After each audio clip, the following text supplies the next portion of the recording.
March 10th, 1993. A room full of meteorologists is staring at a computer model, and nobody wants to say out loud what it's showing them. Because the numbers on that screen aren't weather. They're a mistake. They have to be a mistake. They weren't. What those models had found was the most intense mid-latitude cyclone ever recorded over the eastern United States, and it was 5 days out. Louis Uccellini was a lead forecaster then. He'd go on to run the National Weather Service.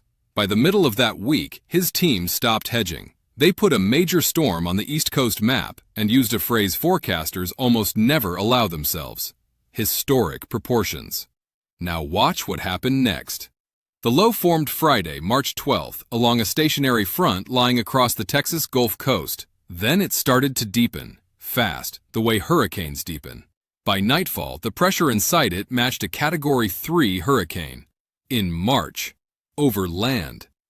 Florida got it first. Florida got it in the dark. Late on the 12th and into the pre-dawn hours of the 13th, a wall of thunderstorms tore across the peninsula. An estimated 15 tornadoes, 44 people dead in that state alone. And out on the Gulf Coast, a storm surge 12 feet high came ashore in Taylor County and took at least 7 more. Think about the timing. Families asleep in mobile homes and small beach houses. No hurricane season, no evacuation instinct, no reason on earth to expect water in the bedroom. The surge arrived before sunrise. Some of those homes weren't damaged. They were gone. Foundations scraped clean. Out at Dry Tortugas, the wind gusted to 109 miles per hour. That was the opening act. Then the thing turned north, and the American South woke up to something it had never seen in its life. Snow on the Gulf Coast of Alabama. Birmingham buried under 17 inches, with drifts 6 feet deep. Whiteout on Peachtree Street in downtown Atlanta. You read that right, Atlanta. Mount LeConte, Tennessee took the crown at 56 inches, with temperatures hitting 12 below zero. Mount Mitchell, North Carolina, 50 inches. Grantsville, Maryland, 47. Syracuse, New York, 43. And on the summit of Mount Washington, a gust of 144 miles per hour. Record low pressure for the month of March across 12 states. 10 million customers without electricity. Every major airport on the East Coast shut down at some point. Most of the interstates north of Atlanta closed. And roughly 40% of everyone living in this country sitting inside the storm's footprint at the same time. Here's the thing people get wrong about this storm. It didn't kill in one spectacular moment. There's no single photograph of it. The dying was quiet and scattered and spread across 1,000 miles. Which is exactly why it slipped out of the national memory. People froze in their own houses when the power died. Men in their 50s and 60s dropped with heart attacks in their driveways, shovels still in hand. Roofs folded under wet snow that weighed several times what those buildings were ever built to hold. Drivers pulled over on rural highways and never got out of the car. In the mountains of North Carolina and Tennessee, whole communities were sealed off, and crews hauled more than 200 hikers down out of the high country. And some of them were simply never found. The preliminary toll in the United States came to roughly 270 dead, with another 48 people missing at sea across the Gulf and the Atlantic. More than 3 times the combined death toll of Hurricane Hugo and Hurricane Andrew. Boats went down in seas nobody had braced for. The Coast Guard pulled 160 people out of the water alive. Count everything. Every state, every category. 318. Pennsylvania, 49. Florida, 44. New York, 23. North Carolina, 19. Alabama, 16. Georgia, 15. Tennessee, 14.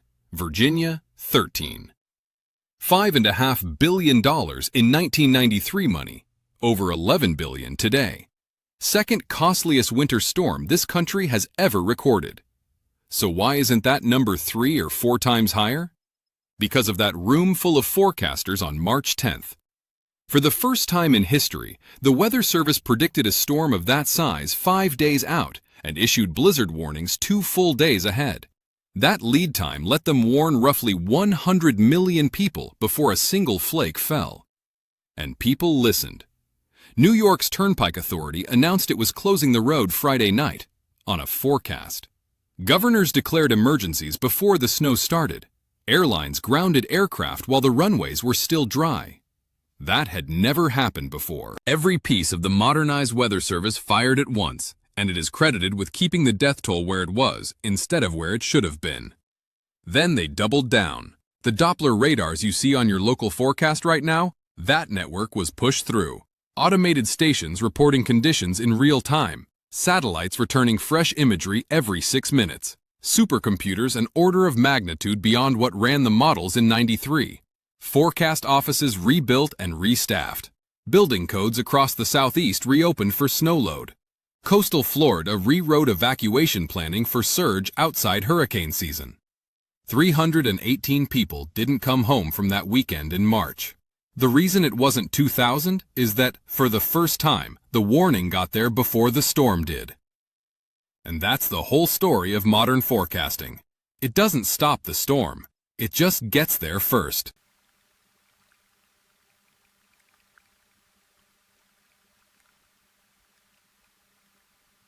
Most disasters happen to you. This one grew on you. For 6 months, out in the open, where everybody could watch it coming and nobody could stop it. The flood that wrecked the American Midwest in the summer of 1993 didn't arrive, it accumulated. The setup was already in place a year earlier. The fall of 1992 came in wet across the Missouri and upper Mississippi basins. Soil moisture above normal, reservoirs already high. The ground had nowhere left to put anything. Then the weather pattern locked, and storm after storm parked over the same ground and unloaded. By late March, the Mississippi at Grafton, Illinois was already over its banks. Remember that town. It matters later. By June 7th, levees getting topped had stopped being news. Each breach bought a little time, water spilling into the lowlands, the crest downstream slowing for a day or two. Small mercies. And the rain kept coming. Mid-June, 8 inches across the upper Midwest. July, storms battering Missouri, Iowa, Kansas, Nebraska, the Dakotas, Illinois, Minnesota, dropping 5 to 7 inches in a single day, over and over, until that stopped being remarkable too. Then July 9th and Des Moines, Iowa. On the night of July 10th, city officials were told to expect the Raccoon River to crest at 22 feet. Within hours, it hit 25. It took out the city waterworks and shut down most of downtown. The plant stayed dead from July 11th to July 22nd. Sit with that a second. 250,000 Americans in a state capital in July with nothing coming out of the tap. Nothing to drink, nothing to cook with, nothing to flush a toilet. Guard trucks hauling water in by the load. And when the plant finally came back, residents were told to wait a month before drinking it. President Clinton flew out to Iowa on July 13th. That was the warm-up. Friday night, July 16th. The levee at West Quincy, Missouri had been held together by 6 straight weeks of human labor. It let go. A Coast Guard chief petty officer, one of the first men to reach it, said the water came through with a roar like a freight train. 14,000 acres of farmland gone under. The Bayview Bridge, the only crossing for a 200-mile stretch of that river, knocked out of service. Illinois and Missouri were, for all practical purposes, no longer connected. July 20th. The Mississippi at St. Louis broke its all-time record at 47 feet. Before this was finished, 92 locations across the basin would set new record crests. 92. Barge traffic on both rivers had been shut down since early July. $2 million a day in commerce just stopped. On the Missouri, nearly all 700 privately built farm levees were overtopped or destroyed. Basin-wide, more than 1,000 levees failed or went under. End of July, the Missouri poured into the Chesterfield Valley outside St. Louis. Around 250 businesses inundated. Interstate 64 closed. An estimated 4,000 people out of work for months. And then there's Hardin, Missouri, which is the part I can't shake. The river cut into the town cemetery and tore it open. More than 700 caskets came out of the ground and washed across the fields and timber. Families spent months trying to identify what was recovered. Many never could. The flood took their homes, and then it went back and took their dead. August 1st, the Mississippi at St. Louis crested at 49.5 feet, the highest stage ever recorded there. Water moving past the arch at 1.08 million cubic feet per second, enough to fill Busch Stadium to the brim in 69 seconds. And the only thing standing between downtown St. Louis and all of that? 2 feet of floodwall. 2. That same morning, a levee went over near Columbia, Illinois. The footage from that breach is the image everybody remembers. The Gummersheimer farmstead washing away, a 2-story farmhouse turning slowly in the current until it came apart. Valmeyer, a town 80 years old, went under and stayed under. On August 3rd, officials made a brutal call: deliberately cut a Mississippi levee to drain water back into the river. It saved the historic district at Prairie du Rocher and flooded residential ground upstream to do it. Then the water simply refused to leave.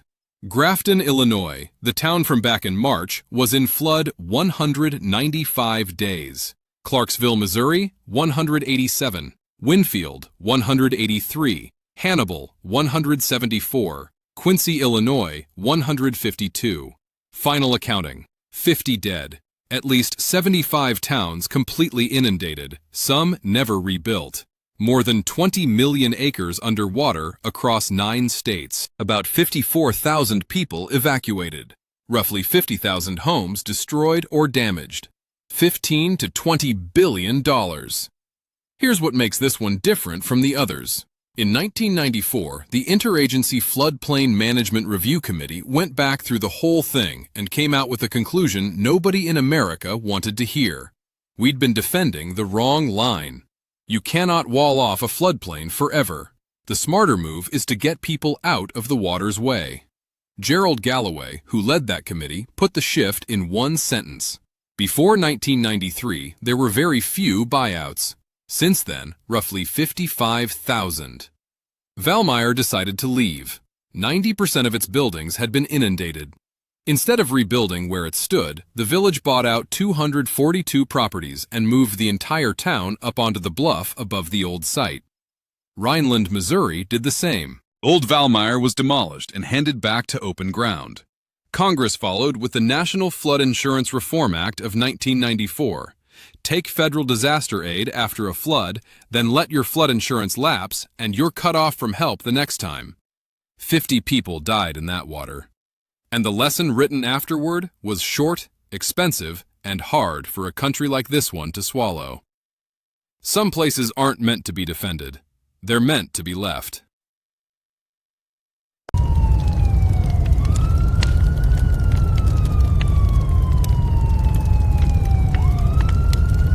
A television reporter stops to ask a mail carrier for directions. That's it. That's the moment the whole thing goes wrong, and 4 federal agents and 76 other people have less than 8 weeks to live. Start with the place, because almost everybody gets this part wrong. 10 miles east of Waco, Texas, sat a property called Mount Carmel. The people living there were Bible students following a man named David Koresh, and their community had grown out of Davidian and Branch Davidian Seventh-day Adventist groups that had been rooted in that part of Texas since 1935. They weren't drifters who showed up one summer. They'd been there for decades. The Bureau of Alcohol, Tobacco, and Firearms had a search warrant for the property and an arrest warrant for Koresh, who they believed was holding illegal weapons. And the day before the raid, the Waco Tribune-Herald ran the first installment of a series called The Sinful Messiah, describing Koresh as a cult leader who had sex with underage girls, stockpiled weapons, and controlled his followers. The raid had been scheduled for Monday, March 1st, codename Showtime. That newspaper series moved it up a day to Sunday, February 28th. Now back to the mail carrier. That morning, a TV reporter who'd been tipped off about the raid pulled over and asked a mail carrier how to get there. The mail carrier was Koresh's brother-in-law.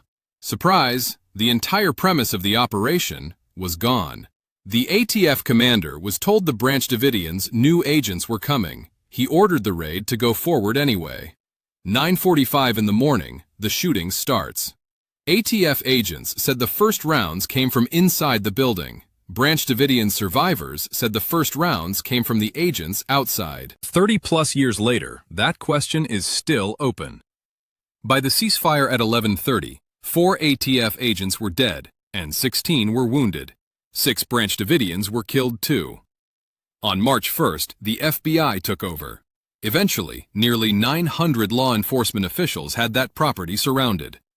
Then came 51 days. 21 children were sent out in the opening days. 35 people walked out total over the whole siege. Everyone else stayed. And picture what everyone else means. Mothers, fathers, infants, grandparents, all inside a wooden building, while outside sat armored vehicles, floodlights pointed at the windows all night, and loudspeakers running sirens and recordings around the clock to grind the people inside down. Negotiators would gain ground and lose it. Koresh promised to come out after Passover, then wouldn't name a date. Here's what gets buried under 30 years of arguing about this. There were children in that building for every single one of those 51 days. They didn't choose any of it.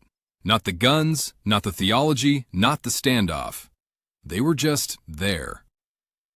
April 19th, just after 6 in the morning, 2 specially equipped tanks punched into the building and deposited some 400 containers of CS gas inside. Around noon, several fires broke out at once, and gunfire was heard from within. Firefighters couldn't go in, too dangerous, and the flames took everything. 76 people died that day, 25 of them children. 9 got out alive. The investigation that followed found some of the dead had been shot, including 5 children, and 1 child had been stabbed. Koresh died inside. That wooden building burned to the ground in under an hour, on live national television, on a weekday afternoon, in front of the entire country.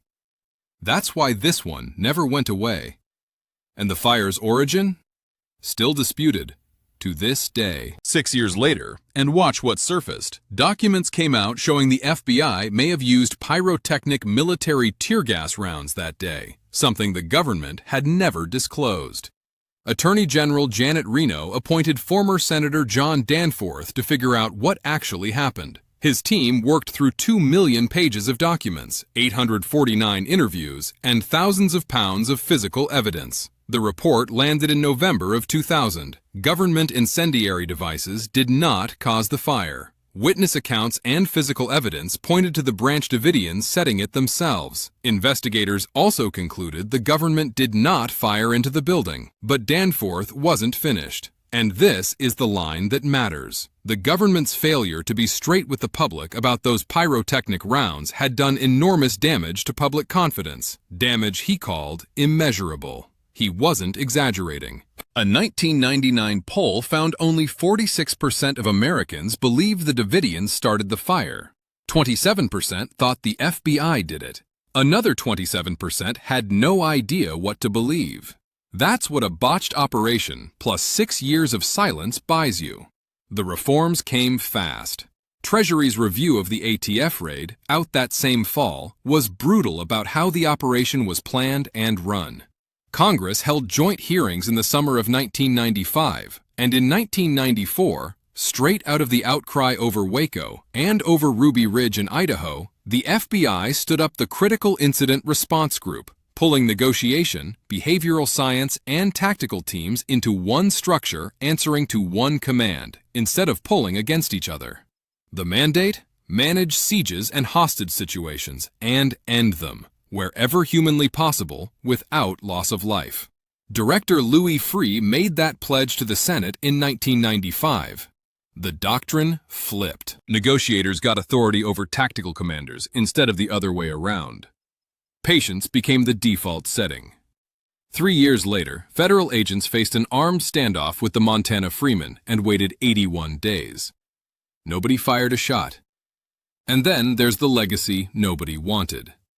April 19, 1995.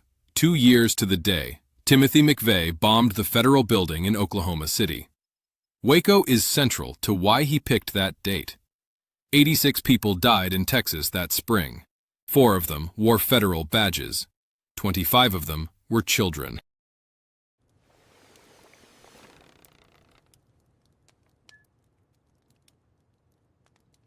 "400,000 Americans got sick in about 2 weeks. Same city, same symptoms. And the thing that did it was already in their kitchen, coming out of the tap, perfectly legal, fully compliant, meeting every federal standard on the books. Early spring, 1993, hospitals and schools across Milwaukee start calling the city health department with the same complaint. Staff are out sick. Not a handful, enough to wreck the schedule. Pharmacies run out of anti-diarrheal medication, whole shelves empty, and nobody can say why. The answer was in the water. Every faucet, every drinking fountain, every ice machine in the southern half of the city. Milwaukee ran 2 treatment plants. At the southern one, turbidity in the treated water, how much fine material was slipping past the filters, started climbing around March 21st. From March 23rd on, it hit levels that plant had never recorded in its life. It spiked hardest on March 28th and 30th, then again on April 5th. The plant had switched its coagulant chemical 3 days before that last spike. And now the part that should genuinely bother you. Even with those spikes, the treated water still met national standards. The plant had tested turbidity more often than the law required. Read that again. The system was doing everything it was supposed to do. And it wasn't enough. Because cryptosporidium shrugs off chlorine. Hard outer shell. The disinfectant that had made American tap water safe for 100 years just slid right off it. Once the investigation started, it moved fast. Officials pulled 30 days of water data from both plants. The public health lab fired off a rapid fax-back survey to clinical labs across the city. And the results were strange. Testing for stomach bugs had exploded, and nothing was turning up. Nothing. On day 3, a local infectious disease physician called in with 1 confirmed case of cryptosporidium that fit the profile. 1. That was the thread. The lab immediately asked every clinical lab in Milwaukee to start testing for it, something nobody had been doing routinely. 8 o'clock, evening of April 7th. 60 hours after they figured out what they were facing, Mayor John Norquist told the city to boil its water. The southern plant was shut down April 9th. The advisory held until April 14th. Now the numbers. Roughly 403,000 people sick. 4,400 hospitalized. Median illness, 9 days, though some people were down for 55. The median patient had 12 episodes of diarrhea a day. At the far end, 90. 90 in 1 day. Total cost, about $96 million in lost work and medical bills. For most of Milwaukee, this was a brutal, humiliating, exhausting couple of weeks. For some people, it was a death sentence. At least 69 died, most of them people living with AIDS, and some later analyses put the number above 100, concentrated among the elderly and the immunocompromised. There was no treatment. If your immune system works, the parasite eventually loses. If it doesn't, it doesn't. And the boil advisory could only do so much. Boiling protected your drinking water, but people were still exposed, showering, bathing, washing their hands, washing their clothes. There was no way to stop touching the water. The city did what it could, and some of it was genuinely thoughtful. Milwaukee's 2 newspapers jointly produced a Spanish-language edition to reach non-English speakers and ran a Spanish helpline. Turbidity figures for treated water were published regularly in the press, specifically so people with HIV and AIDS could read the numbers themselves and judge their own risk. Schools threw out 68,000 servings of Jell-O because it had been made with city water. Then, Milwaukee made a promise. And this is the rare case where a city actually kept one. Officials vowed there would never be another waterborne illness event there. An $11 million project pushed the water intake out to 11,767 feet from shore, online by 1996. Then, an $89 million upgrade for ozone treatment. Summer of 1998, the ozonation facilities at the Linwood and Howard Avenue plants became the first in the United States built specifically to kill cryptosporidium. Filters rebuilt, reservoirs and flocculation basins modified, chemical feed systems replaced. The utility and the health department also stood up a permanent joint council to catch any public health signal that might trace back to water. Unusual in the 90s, held up as a national model now. And the rest of the country moved too. Of course it did. Every water utility in America had just watched a modern, compliant, well-run system poison 400,000 people. The CDC and the EPA convened in September of 1994. May of 1996, the Information Collection Rule ordered large systems serving 100,000 people or more to monitor their source water for cryptosporidium for 18 straight months. December 16, 1998. The Interim Enhanced Surface Water Treatment Rule, covering every system serving 10,000 or more, requiring removal of 99% of the parasite. Long-Term 1 followed in January of 2002, setting the target at 0 and pulling in smaller systems. Long-Term 2 landed January of 2006. Monitor your own source water, and if the numbers say so, add treatment. 400,000 Americans got sick from turning on a faucet. At least 69 never got better. So the next time you fill a glass without thinking about it? That's the point. Not thinking about it is the achievement. Milwaukee paid for it.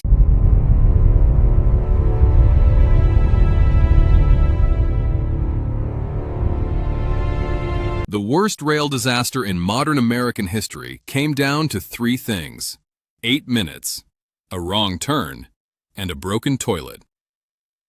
Let's start with the toilet, because that's the one nobody believes. Amtrak Train 2, the Sunset Limited, running Los Angeles to Miami, got held up in New Orleans while crews fixed an air conditioning unit and a bathroom. Routine maintenance. It put the train roughly half an hour behind schedule. Without that delay, the Sunset Limited crosses the Big Bayou Canot bridge 20 minutes before anything happens to it. Everybody sleeps through the night. Nobody ever hears the name Big Bayou Canot. Now the wrong turn. 2:45 in the morning, fog sitting low and heavy on the Mobile River in southwest Alabama. Willie Odom is at the controls of the towboat Mauvilla, operated by Warrior and Gulf Navigation, pushing 6 barges upriver. He's looking for somewhere to tie off against the bank and wait for the air to clear. Reasonable enough. Here's what he didn't have: no chart, no compass, and no real proficiency with his radar. He'd never been properly trained to read it. So, believing he's still on the river, Odom steers his tow into Big Bayou Canot. It's a shallow channel running alongside the Mobile River, and barges have no business in it. It isn't navigable. Then he spots what he takes for another tow riding out the fog, and heads toward it, figuring he'll moor alongside. It wasn't another tow.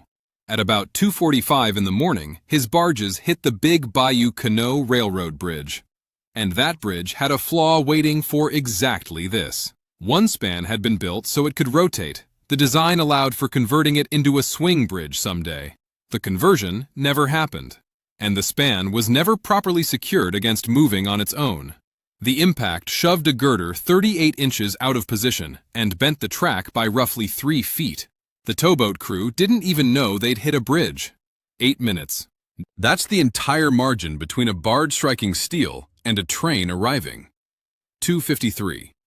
Amtrak Train 2 comes onto that bridge with 220 people aboard, doing about 72 miles an hour, almost every one of them asleep. The train hits the kink and derails. All 3 locomotive units, the baggage car, the dormitory car, and 2 of the 6 passenger cars go into the water. The fuel tanks rupture. The locomotives and the baggage and dormitory cars catch fire. The lead unit drives nose first into the bank and buries itself in about 46 feet of mud. Now stop and picture where these people are. 3 in the morning, in a swamp in Alabama. No road, no town, no lights. That bridge sits in country you can only reach by water. Passenger cars are underwater and filling. Thousands of gallons of diesel are burning on the surface above them. The ones who got out were swimming through fire, in black water, in fog, with no idea which direction the shore was. 42 passengers and 5 crew members died. 103 passengers were injured. The Mauvilla's 4 crew members weren't hurt at all, and they were among the first people pulling survivors out of that bayou. It's still the deadliest train wreck in Amtrak's history. Worst rail disaster in the United States since Newark Bay in 1958. Which killed 48. One of the survivors was an 11-year-old girl named Andrea Chansey, a wheelchair user with cerebral palsy. Both of her parents died in the water. And there was one more failure that night, the kind nobody thinks about until it's happening to them. Amtrak couldn't say who had actually been on that train. Families sat on the phone for hours getting nothing because passenger accounting was still being done on paper. September 19, 1994. The National Transportation Safety Board comes back with a full set of recommendations to the Department of Transportation, the Coast Guard, and the rail and marine industries. Its finding on cause was about as blunt as that agency gets. The bridge was displaced because the Malvilla's pilot became lost. The changes hit the water first. The Coast Guard tightened towboat pilot certification and radar standards, radar requirements in force by 1997, and a tiered licensing structure by 1999. Apprentice mate, mate and pilot, master. All of it built around training programs the NTSB pushed for. A navigation circular on radar training went out in 1994. The era of one man steering 6 loaded barges through fog on instinct with no chart was finished. Then the railroads went after the bridges. That span at Big Bayou Canot had no straps holding it in line with the rest of the structure. With them, the kink in that rail would likely have been far less severe. There were no derailment detectors and no bridge protection signals on that remote crossing. Nothing to tell an oncoming train that something had moved. Those became the priorities. Secure the spans, wire impact and displacement detection into the signal system, and rethink which bridges over water actually need protecting, including the ones on channels where barges were never supposed to be in the first place. And Amtrak finally got passenger records off paper. Acting on a recommendation to keep an accurate count of everyone aboard, the railroad moved to electronic passenger lists. 47 people died in a bayou at 3 in the morning. A pilot who couldn't read a radar screen. A bridge span nobody bolted down. A train running half an hour late. Take away any one of those 3, just one, and everybody gets to Miami.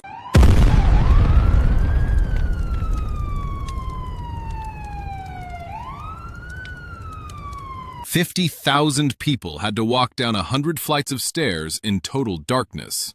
No lights, no voice on the loudspeaker telling them anything, and most of them had no idea what had happened underneath them. Set the scene first, because the scale is the story. On an ordinary Friday, the World Trade Center held about 50,000 workers and as many as 80,000 visitors. It was a city standing on end. 2 towers, 110 floors apiece, with a shopping concourse, a train station, and a parking garage buried underneath the whole thing. 18 minutes past noon, February 26, 1993. A bomb hidden in a rental van went off in that underground garage. It tore open a crater 5 stories deep and 150 feet across, packed with 4,000 tons of rubble, and it undermined the floors above it. The ceiling of the Path train station came down. Sewer and water mains ruptured.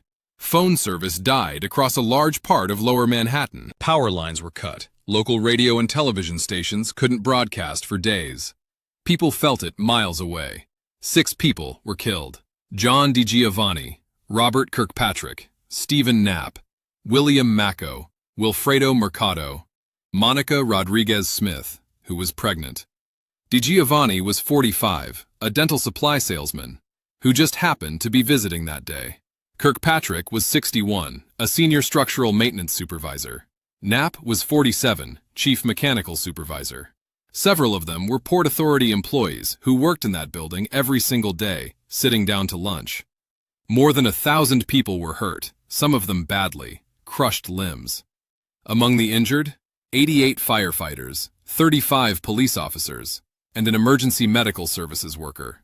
And then came the part that stayed with everybody who lived through it.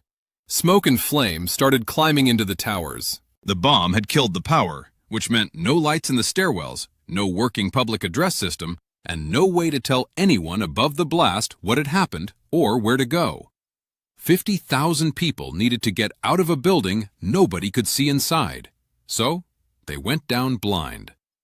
Office workers feeling along the walls, 100 floors of them, through smoke that got thicker as they descended. People fainting and being carried, and not one voice anywhere telling them whether they were walking toward safety or straight into it. The evacuation took more than 4 hours.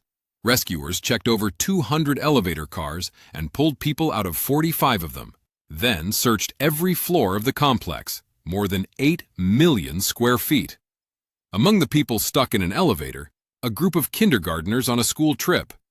That evening, 28 people with medical conditions, including a woman in labor, were walked up to the roof by NYPD and airlifted off. Damage to the World Trade Center ran past $500 million. But the intent was far worse than what happened. Ramzi Youssef, who directed the plot, later told the FBI what he'd actually been going for: topple one tower into the other and kill roughly 250,000 people. Now here's what cracked the case.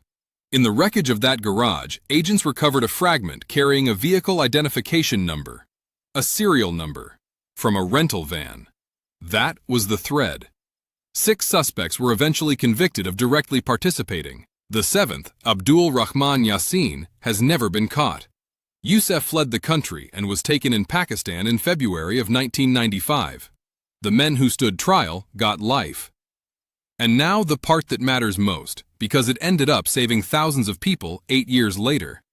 That chaotic, 4-hour, pitch-black evacuation drove serious changes to fire codes and building safety. The Port Authority put more than $250 million into life safety and security systems, a new security command center, an improved operations control center, decentralized redundant fire alarm systems, a backup power system, battery packs for the fluorescent fixtures in the stairwells, a new elevator intercom system, elevators fitted with cab lighting and alarm bells, glow-in-the-dark strips went onto stair treads and handrails so people could find their way down with no power at all.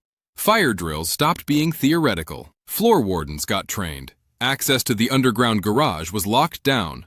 And it spread well past one address, reshaping fire codes and emergency planning in ways credited with saving lives in later attacks, building fires, and natural disasters. September 11, 2001. Tens of thousands of people evacuated those same 2 towers, and they did it in a fraction of the time it took in 1993. Lit stairwells, markings on the steps, drills they'd already practiced. Some of the people who survived the bombing survived that morning too. They have a name for them: dual survivors. Every year on February 26th, families and survivors and city officials gather for a moment of silence, the tolling of a bell, and the reading of 6 names. 6 people went to work that Friday and never came home. One of them was carrying a child. The country learned something that day it would need 8 years later. And the hardest arithmetic in this whole story is that the second attack was survivable for so many people, precisely because of what the first one cost.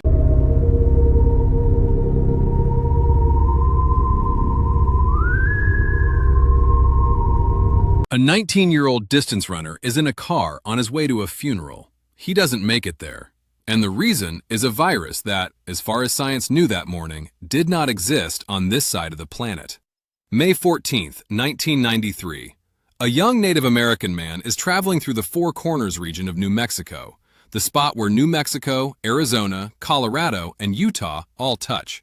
When he gets so short of breath, his family pulls into a service station.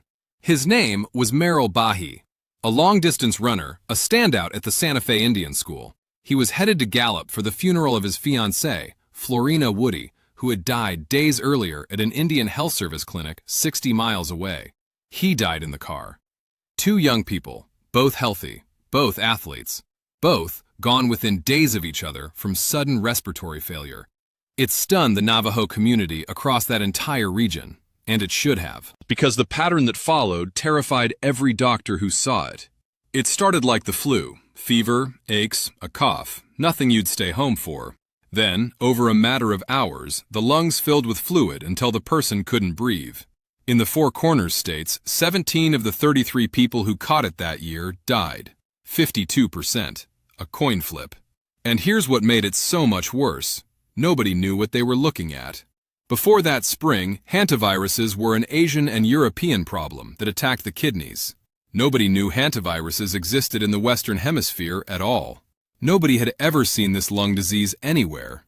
So watch how fast they cracked it. The CDC, the Indian Health Service, and state health departments went at it together. June 10th, using reverse transcription PCR, scientists pull a genetic sequence off the suspected virus, and the viral pathology lab finds hantaviral antigens in the lining of the lung's capillary beds. 6 days later, June 16th, that exact sequence turns up in deer mice trapped at the outbreak sites. Virus and animal host both identified in under 3 weeks from the day the task force sat down. That is astonishingly fast. Why were the mice everywhere? Weather. Heavy precipitation tied to El Niño in 1992 and 1993 had pushed deer mouse populations to abnormal highs. More rain, more piñon nuts, more mice, more contact with people. And here's the part of this story that almost never gets the credit it's owed. Navajo elders had already made that connection. Traditional knowledge held that a heavy piñon harvest and a surge in mice meant sickness was coming. That guidance is part of what steered investigators toward rodents in the first place. Meanwhile, the people of that region were being punished for a disease they hadn't caused. The press started calling it the Navajo flu. Wrong name. The illness was never confined to Navajo people, and it set off a panic. Restaurants near the reservation began turning away Navajo regulars. School field trips were canceled after destinations refused to serve Navajo children. Navajo Nation President Peterson Zaw publicly tore into the coverage, describing outsiders trampling age-old customs and hardening every stereotype they touched. And when the real cause was finally found, the stigma didn't lift, not even then. The virus itself fought back. It was hard to grow, and not until November of 1993 did teams at the CDC and the U.S. Army Medical Research Institute of Infectious Diseases manage to culture it. Then, even naming it became a fight. Four Corners virus, rejected as unfair to the region. January of 1994, Muerto Canyon virus was proposed after a nearby landmark. Rejected too. It tied the disease back to Navajo land, and that canyon is named for a massacre. What they finally settled on was sin nombre, Spanish for the virus without a name. The outbreak worsened through June, peaked in July, dropped off sharply in August. The first case outside the Four Corners showed up in Texas in June. 26 of the 33 regional cases hit between April and July, and Utah, one of the 4 states, recorded none at all. By the end of the year, 48 cases confirmed nationwide, 27 dead, 56%. Then came the work of making sure it never blindsided anyone again. Officials put out prevention guidance, and the antiviral ribavirin was tested on suspected cases. The advice was deeply unglamorous, and it worked. Seal your home against rodents. Never sweep or vacuum dry droppings. Wet the area down with disinfectant first. Air out closed spaces before you walk in.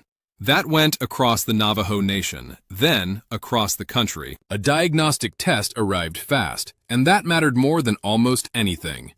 The fatality rate started falling as doctors learned to spot it early, catch the milder cases, and treat it properly. Hard supportive care in the ICU, including machines that oxygenate blood outside the body, turned a near-certain death sentence into something you could survive. Hantavirus pulmonary syndrome became nationally reportable, so every case in the country now gets counted and investigated. Long-term rodent monitoring went in, tracking mouse populations against rainfall, which means a wet winter now triggers a public health warning instead of a mystery. And when researchers went looking backward, they found the disease had been here for decades before anyone gave it a name. 2 young people died going to and from a funeral in May of 1993. Because doctors, tribal leaders, and federal scientists moved on it in weeks, a whole class of virus that had been hiding in this hemisphere the entire time finally got named. Everyone who's caught it since has had a fighting chance. The first 2 never did.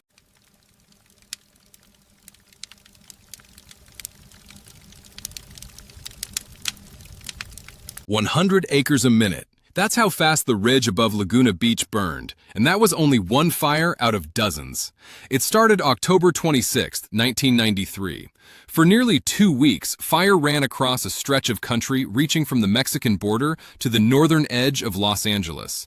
Not one fire, Dozens. By the end of October alone, 14 major conflagrations, 731 homes destroyed, 66,800 hectares burned across Los Angeles, Orange, Riverside, San Bernardino, San Diego, and Ventura counties. And the Santa Ana winds were doing exactly what they do every autumn, dragging hot, bone-dry desert air down toward the coast at highway speed. Every one of those fires got handed an engine. October 27th, a fire starts in Orange County that becomes the most destructive wildfire ever recorded there. Somebody set it on purpose. 11:50 in the morning. Dispatchers take 5 separate 911 calls. Laguna Canyon Road is burning. Embers jump a fire break into Laguna Beach and Emerald Bay, and the top of that ridge starts going at 100 acres a minute. The fire crosses Laguna Canyon Road in 6 places at once, running uphill with flames 200 feet tall. It ate 1.25 miles of brush in 17 minutes. 17 minutes.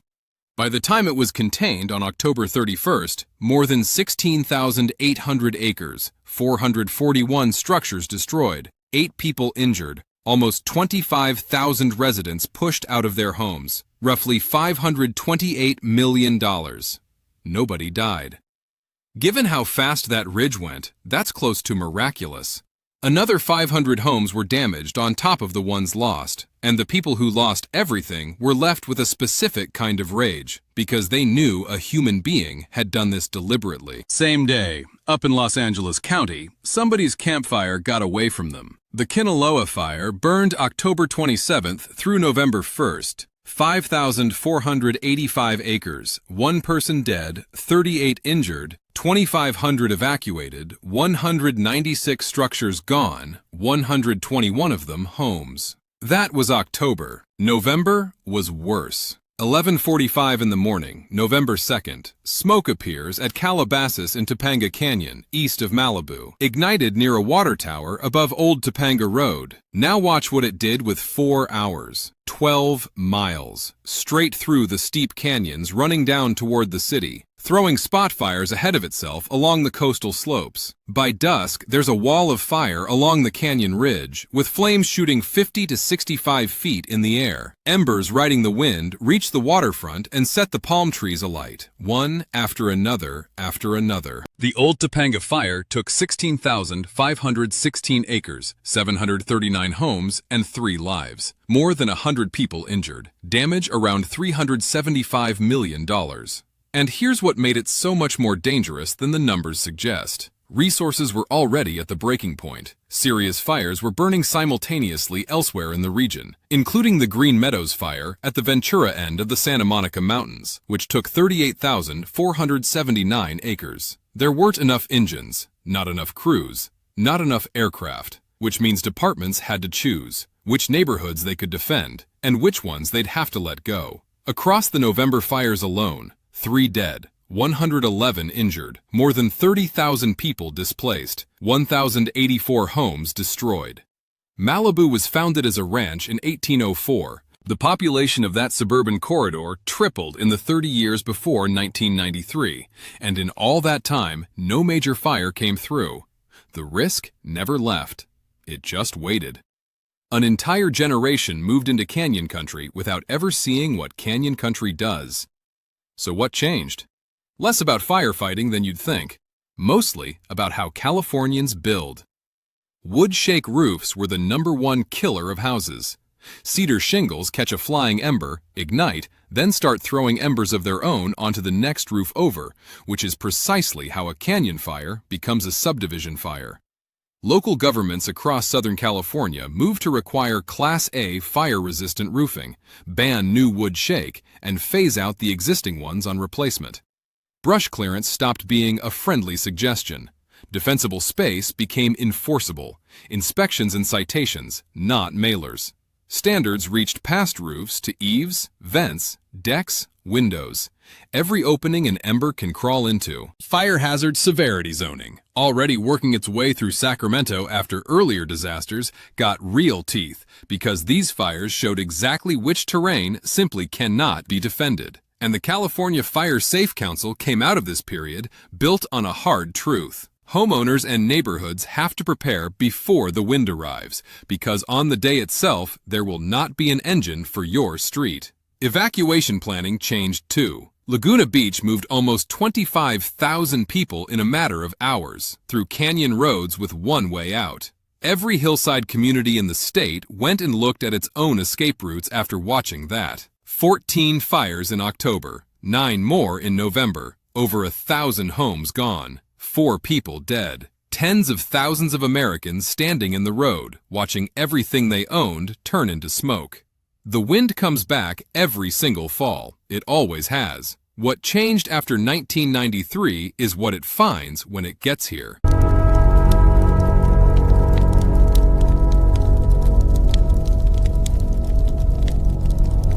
$15. That's the entire gap between a hamburger that's safe and a hamburger that kills a 6-year-old. The patties came off a production run at the Vaughn's plant in California on November 29th and 30th, 1992, and shipped out to Jack-in-the-Box restaurants in Washington, Idaho, California, and Nevada. Washington State had already raised its required internal cooking temperature for ground beef to 155 degrees. The chain's grills were still running to a standard that left the center of a patty sitting at about 140. Full cooking destroys the bacterium. That's it. That's the whole thing. Cook it through and nobody gets hurt. The first death came before anyone knew there was an outbreak at all. 6-year-old Lauren Beth Rudolph of Southern California died on December 28, 1992. Her parents didn't find out what killed her until late January, when they opened a newspaper, read an article about an outbreak, and saw their daughter's name listed among the victims. Her mother took the story to an attorney, along with her father's receipt from the restaurant, from the day he'd taken Lauren out to eat. Meanwhile, Western Washington was filling up. Between January 3rd and January 17th, 50 people, most of them children, came into hospitals with severe stomach cramps and bloody diarrhea. Some had to go on dialysis when their kidneys failed. On January 19th alone, 38 more walked in. January 12th is when someone finally connected the dots. Dr. Phil Tarr, a pediatric gastroenterologist at the University of Washington and Seattle Children's, filed a report with the state health department about a cluster of kids with bloody diarrhea and hemolytic uremic syndrome. He called John Kobayashi, the state epidemiologist, who started the traceback, and it led straight to undercooked hamburger patties.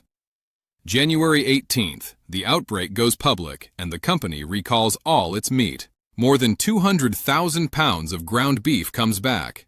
Too late, of course. Illness onset had already peaked between January 17th and 20th. 2-year-old Michael Knoll of Tacoma died on January 22nd at Children's Hospital in Seattle. Heart failure, brought on by kidney failure.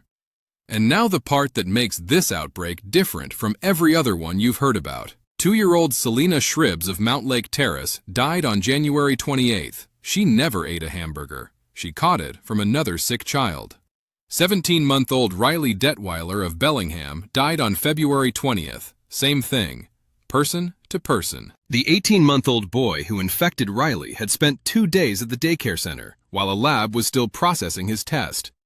His mother suspected he had E. coli. She didn't tell the daycare staff. She was afraid they'd send him home. Sit with that one for a second. An ordinary, human, completely understandable decision. A mother who needed to get to work, and a 17-month-old who had never set foot in that restaurant, is dead.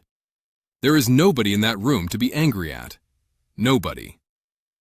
The final count. 732 confirmed cases across 4 states, 178 severe. 4 children dead. 73 separate restaurant locations tied to it, 171 hospitalizations. Among the children infected, 45 hospitalized, 38 with serious kidney damage, 21 on dialysis. In Washington alone, 477 culture confirmed, 144 hospitalized, 30 with hemolytic uremic syndrome. One 9-year-old girl in Seattle survived kidney failure after 42 days in a coma. 42. Her case settled for $15.6 million, and total litigation ran past $50 million, the largest payments ever made over foodborne illness at that point. Then American food safety got torn down and rebuilt. fast. The recommended internal cooking temperature for hamburgers went to 155 degrees, and federal regulators declared E. coli 0157:H7 an adulterant in raw ground beef, meaning its presence in raw meat became illegal. That sounds like paperwork. It absolutely isn't. It meant the government could now seize and condemn meat before anybody ate it, instead of showing up to investigate after children were already on dialysis. In 1996, the USDA brought in pathogen reduction and hazard analysis and critical control points, dragging meat and poultry inspection away from look at it and smell it and towards science-based preventive controls. The CDC launched FoodNet for active surveillance and built PulseNet, which uses DNA fingerprinting to link cases across state lines, which means scattered illnesses in 4 different states now get recognized as one outbreak in days instead of weeks.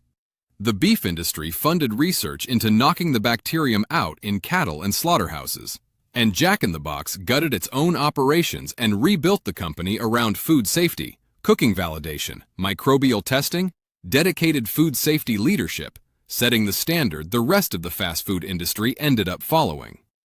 And the parents organized. Ronnie Rudolph, whose daughter Lauren was the first to die, joined with other families and founded what's now Stop Foodborne Illness, a national nonprofit pushing policy, public awareness, and support for people hurt by contaminated food. 4 children. Lauren, 6 years old. Michael, 2. Selena, 2. Riley, 17 months. 2 of them never even ate the food. So every time you're told to cook ground beef until there's no pink left, that instruction has their names on it.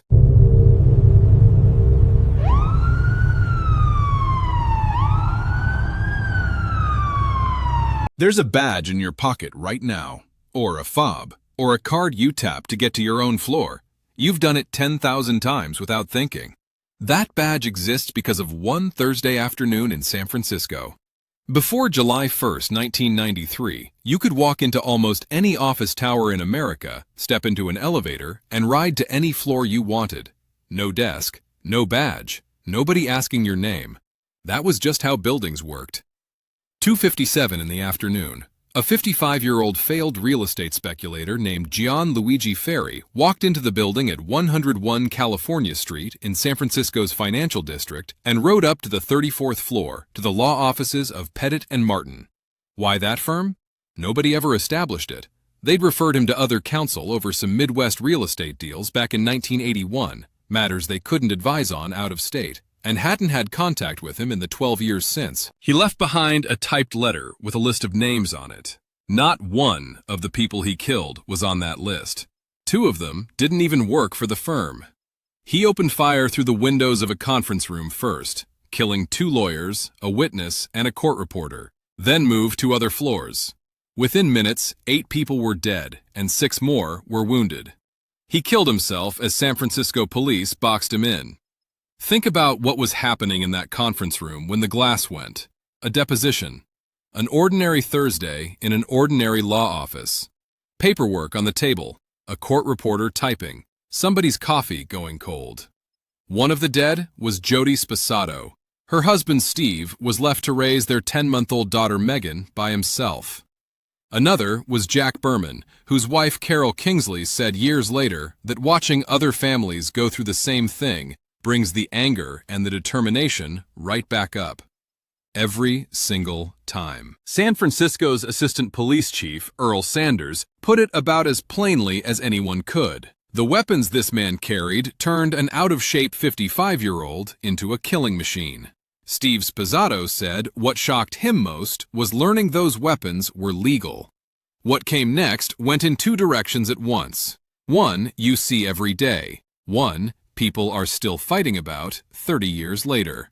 Start with the one you see. That attack is why nearly every office building in this country locked itself down. Before it, anyone could walk in and go anywhere. After it came the security desk in the lobby, the employee ID badge that only opens your own suite, the sign-in sheet for visitors and vendors, the whole apparatus. That's why you sign in. That's why you wear a badge. That's why a receptionist has to buzz you through a glass door to get to a conference room. All of it traces back to the 34th floor.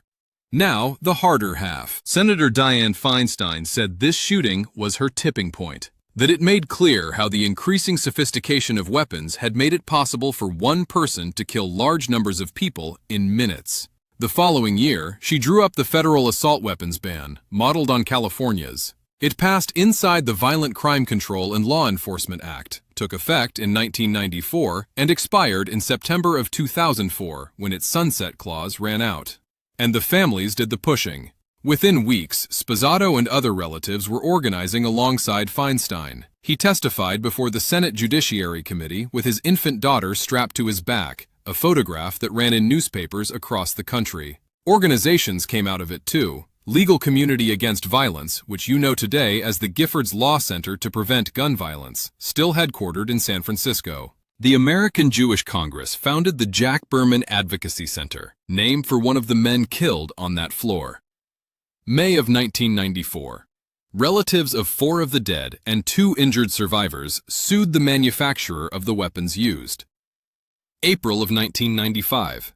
A San Francisco Superior Court judge refused to throw the case out and let it proceed.